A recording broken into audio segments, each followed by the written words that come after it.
Hello friends, welcome to channel masters of botany. गेन मैं हूं आपका दोस्त विनय कुमार सिंह। और पिछले वीडियो में हमने जो आपका Himachal Pradesh public service commission botany का असिस्टेंट प्रोफेसर का एग्जाम होता है उसका पहला पार्ट हमने आपको सॉल्व कराया। आपने अगर वो वीडियो नहीं देखा हो तो इस वीडियो के डिस्क्रिप्शन में आपको उसका लिंक मिल जाएगा।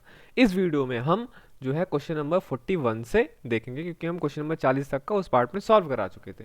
तो क्वेश्चन नंबर 41 आपका आया था, यहाँ पे पूछा गया था कि जो एबीसी मॉडल है फ्लावर डेवलपमेंट का, उसके लिए कुछ स्टेटमेंट दिए गए हैं। आपको क्या करना है, करेक्ट आंसर बताने हैं कि एबीसी मॉडल है क्या एक्चुअली। कह रहा है ए वो सेपल बनाता है, ए और बी पेटल्स बनाते हैं, बी एंड सी जीन्स हैं, वो इंटरेक्ट करते हैं स्टेमन बनाने में, और सी अकेले होता है गिव राइज करता है कार्पेल को। तो ये अलग अलग हैं। मैं आपको पहले बता देता हूँ कि option number A he correct है। और यहाँ से आप देख सकते हो कि ए बी सी मॉडल है ये। इसमें ए अकेला कैलिक्स बनाता है, जो कि पहले ऑप्शन में आप देखोगे करेक्ट है। ए जीन फॉर्म सेपल्स, तो ए अकेला सेपल बनाता है। Both A and B genes form the petal, A और प्लस बी मिला के ये पेटल बनाते हैं। बी और सी जीन इंटरेक्ट करते हैं स्टेमन बनाने के लिए। बी और सी दोनों का हिस्सा आता है स्टेमन बनाने में, और सी जीन होता है अकेले कार्पेल बनाता है। यही एबीसी मॉडल है, सिंपलेस्ट और सबसे अच्छा डेफिनेशन। तो ए वाला ही करेक्ट है इसका ऑप्शन। क्वेश्चन नंबर हम आते हैं 42 पे। कह रहा है कुछ प्लांट्स में क्या होता है, डाइकोगैमी होती है। तो डाइकोगैमी किस वजह से होती है? अवॉइड करता है ऑटोगैमी को, जीनोगैमी को अवॉइड करता है, प्रमोट करता है क्लिस्टोगैमी को, या प्रमोट करता है ऑटोगैमी को। तो मैं आपको बता दूं, डाइकोगैमी एक क्रॉस पॉलिनेशन को प्रमोट करने वाला सिस्टम है प्लांट में। यहाँ पे क्या होता है कि जो कार्पेल और स्टेमन होते हैं वो डिफरेंट टाइम पे मेच्योर होते हैं, और ये दो टाइप का होता है। जब पहले स्टेमन्स मेच्योर हो तो उसको हम क्या कहते हैं, प्रोट एंड्री, और जब पहले कार्पेल मेच्योर हो फ्लावर में उसको हम कहते हैं प्रोटगाइनी। तो आप देख रहे हो ना, डिफरेंट डिफरेंट टाइम पे होगा, या तो पहले स्टेमन मेच्योर होगा या तो पहले कार्पेल। तो एक को प्रोटो एंड्री बोलेंगे, एक को प्रोटोगाइनी बोलेंगे। तो ये डाइकोगैमी है। और जब स्टेमन और कार्पेल अलग अलग टाइम पे मेच्योर होंगे तो वो आप खुद ही के उसमें फर्टिलाइजेशन नहीं कर पाएंगे। दैट मीन्स ये मैंने आपको बताया क्रॉस पॉलिनेशन के लिए, ये मदद के लिए बना हुआ है। तो मतलब ऑटोगैमी को अवॉइड करने के लिए बना हुआ है, इसलिए पहला ही ऑप्शन होगा। जीनोगैमी का मतलब एक तरीके से क्रॉस पॉलिनेशन ही है। तो क्रॉस पॉलिनेशन को ये अवॉइड नहीं कर रहा, ना तो ये क्लिस्टोगैमी को प्रमोट कर रहा। क्लिस्टोगैमी में भी सेम फ्लावर के अंदर फर्टिलाइजेशन हो जाता है, ना तो ये ऑटोगैमी को प्रमोट कर रहा। तो ये क्या कर रहा, अवॉइड कर रहा ऑटोगैमी को। क्वेश्चन नंबर 43 पे हम आते हैं। The mature sieve element which are involve in the long distance transport of sucrose passes. Sieve elements में क्या क्या होता है ये आपको बताना है। तो पहले मैं आपको बता दूं कि सीव एलिमेंट में जो होता है न्यूक्लियस पाया ही नहीं जाता। तो ऑप्शन नंबर ए और बी आप निकाल दो, फिर आप आ जाओ। एंडोप्लाज्मिक रेटिकुलम है, माइटोकॉन्ड्रिया है, प्लास्टिड है, इसमें भी डी वाले में अंतर है प्यूर प्रोटीन्स का। तो देखो भाई, एंडोप्लाज्मिक रेटिकुलम पाया जाता है, माइटोकॉन्ड्रिया पाया जाता है, प्लास्टिड पाया जाता है, ये करेक्ट है। पर सी एलिमेंट में पी प्रोटीन्स भी पाए जाते हैं, इसलिए आप क्या करोगे, बी वाला ऑप्शन लगाओगे। क्वेश्चन नंबर 44 पे आते हैं। क्लेवेटा जीन्स कह रहा है, सीएलवी जिसे शॉर्ट फॉर्म में कहते हैं, ये कहाँ पे एक्सप्रेस होते हैं? तो ये एक्सप्रेस होता है मेरिस्टेमेटिक सेल्स में, जहाँ पे ऑर्गन इनिशिएशन होता है, इसलिए ये शूट एपिकल मेरिस्टेम जो होगा ये करेक्ट आंसर होगा इसका, जिसको शॉर्ट फॉर्म में सैम बोलते हैं। क्वेश्चन नंबर 45 पे आते हैं। हिस्टोजन थ्योरी आपने पढ़ा होगा, जो एपिकल मेरिस्टेम के लिए है, जिसको हैंस्टीन ने दिया था। इस थ्योरी के अनुसार कह रहा है प्लेरोम क्या बनाता है। तो देखो, इस थ्योरी में बताया गया था 3 रीजन होते हैं। डर्मेटोजन जो कि आउटर मोस्ट लेयर बनाते हैं, एपिडर्मिस वगैरह बनाता है डर्मेटोजन। पेरिब्लेम आता है जो कॉर्टेक्स और एंडोडर्मिस को बनाता है। और जो प्लेरोम होता है ये सबसे अंदर का भाग होता है, ये वैस्कुलर टिश्यू और पिथ को बनाता है। तो वैस्कुलर स्ट्रक्चर प्लेरोम से का पूछा है, तो आप क्या लगाओगे, vascular structure C. Question number 46 पे आते हैं। Which one of the following is true for phlorizin. Phlorizin एक कॉन्सेप्ट आया था, से चलेकान ने 1936 में दिया था। उन्होंने बताया था कि ये एक सिस्टमेटिक सिग्नल है जो कि एक्चुअली इनिशिएट करता है फ्लावरिंग प्लांट्स में, प्लांट्स में फ्लावरिंग को इनिशिएट करता है। और ये जो फ्लोरिजिन है, उन्होंने बताया था कि ये लीव्स में सिंथेसाइज होता है और ट्रांसपोर्ट होकर ये जाता है सूट एपिकल मेरिस्टेम में, जहाँ पे ये फ्लोरल ट्रांजिशन को प्रमोट करता है, मतलब फ्लावर डेवलपमेंट के लिए। तो यहाँ पे क्या है, पहले तो लिखा है कहाँ पे प्रोड्यूस होता है, तो स्टेम में तो प्रोड्यूस नहीं होता, लीफ में प्रोड्यूस होगा। अब कह रहा है या तो लीफ डेवलपमेंट को कंट्रोल करेगा या फ्लावरिंग को। मैंने क्या बताया, फ्लावरिंग, इसलिए ऑप्शन क्या करेक्ट होगा, बी। क्वेश्चन नंबर 47 पे आप आ जाओ। Sorry, the pigment molecule responsible for photosynthesis are located in. ये तो सबसे इजी था। ये जो पिगमेंट मॉलिक्यूल्स होते हैं जहाँ से फोटोसिंथेसिस होता है वो कहाँ पे लोकेटेड होते हैं? आपको पता है कि वो थीलाकॉइड मेम्ब्रेन्स में होते हैं क्लोरोप्लास्ट के, तो सी वाला करेक्ट होगा। क्वेश्चन नंबर 48 पे आ जाते हैं। अब यहाँ पे प्लांट ग्रोथ रेगुलेटर है, मतलब प्लांट हार्मोन्स है, उनके फंक्शन दिए गए हैं। कह रहा है एक मिसमैच है, आप उसका पता लगाइए। ऑक्सिन सेल इलॉन्गेशन को प्रमोट करता है, ये सही है। जिब्रेलिन प्रमोट करता है बर्ड एंड सीड डॉर्मेंसी। अब ये यहाँ पे गलत लिखा हुआ है। बर्ड एंड सीड को डॉर्मेंसी के लिए जो रिस्पॉन्सिबल है वो एब्सिसिक एसिड रिस्पॉन्सिबल है, तो ये एक मिसमैच मिल गया। साइटोकाइन का फंक्शन है कि वो सेनेसेंस को डिले कर देता है, ये भी सही है। और एब्सिसिक एसिड को स्टोमेटल क्लोजर के लिए जाना ही जाता है, तो इसलिए जो मिसमैच है वो क्या है? बी। क्वेश्चन नंबर 49 पे आते हैं।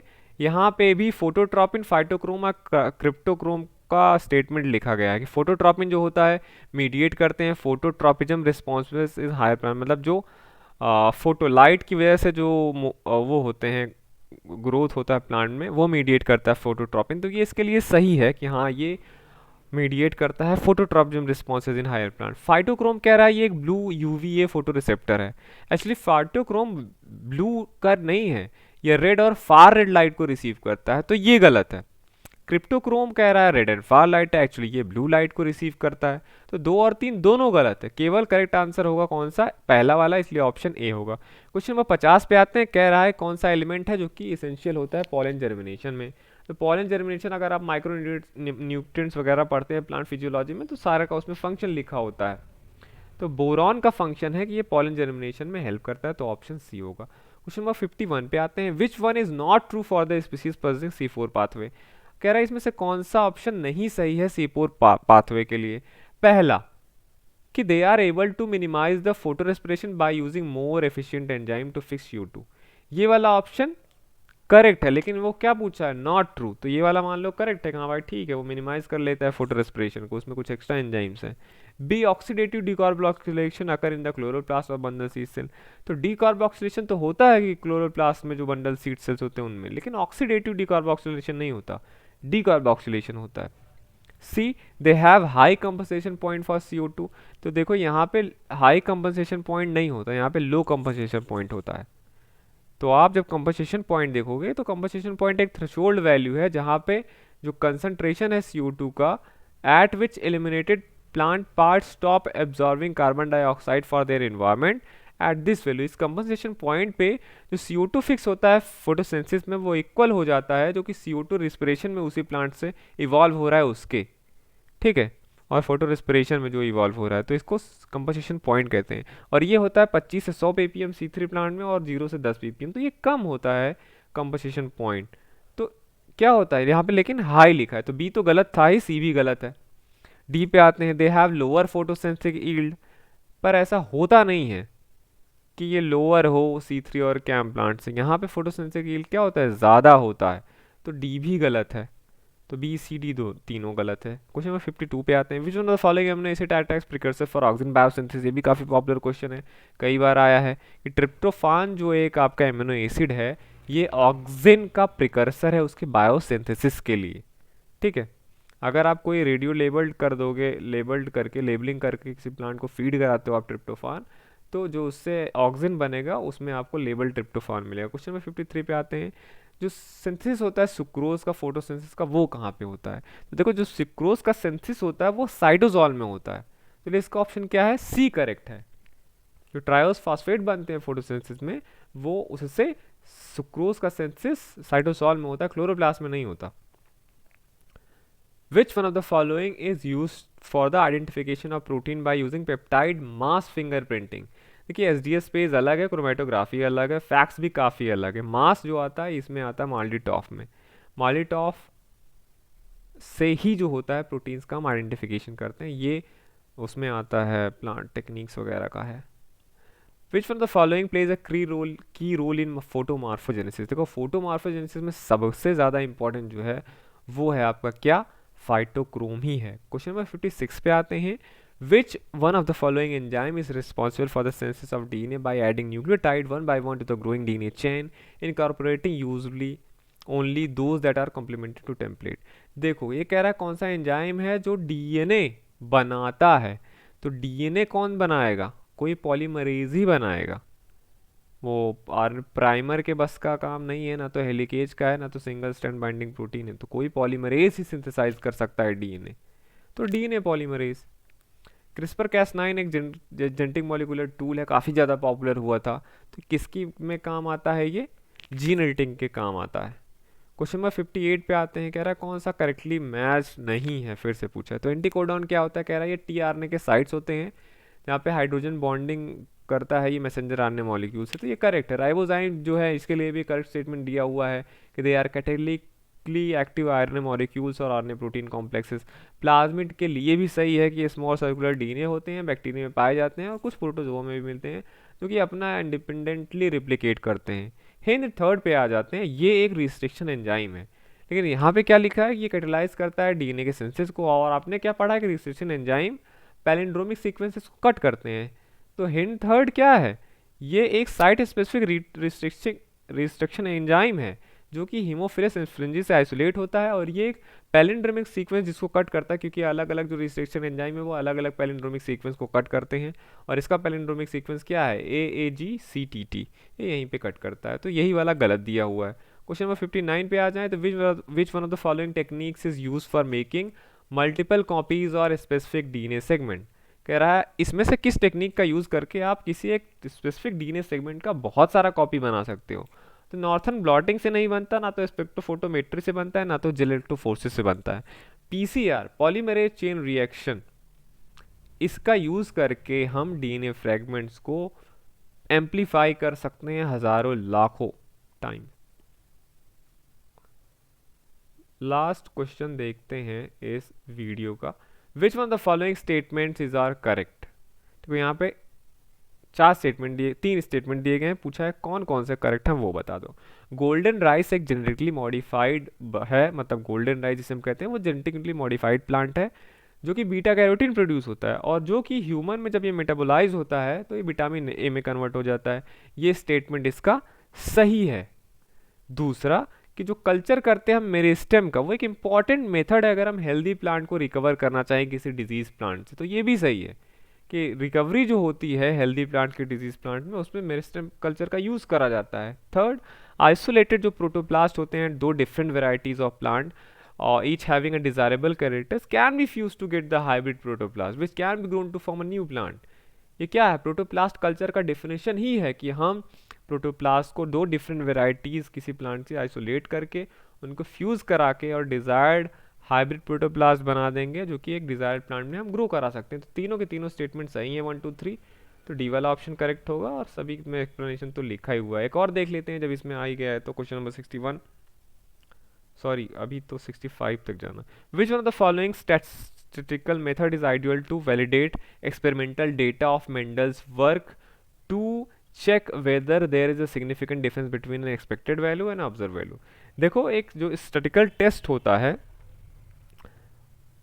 वो जो रेशियोज को टेस्ट करने के लिए होता है वो काई स्क्वायर टेस्ट है, जिसे गुडनेस ऑफ फिट टेस्ट भी कहते हैं।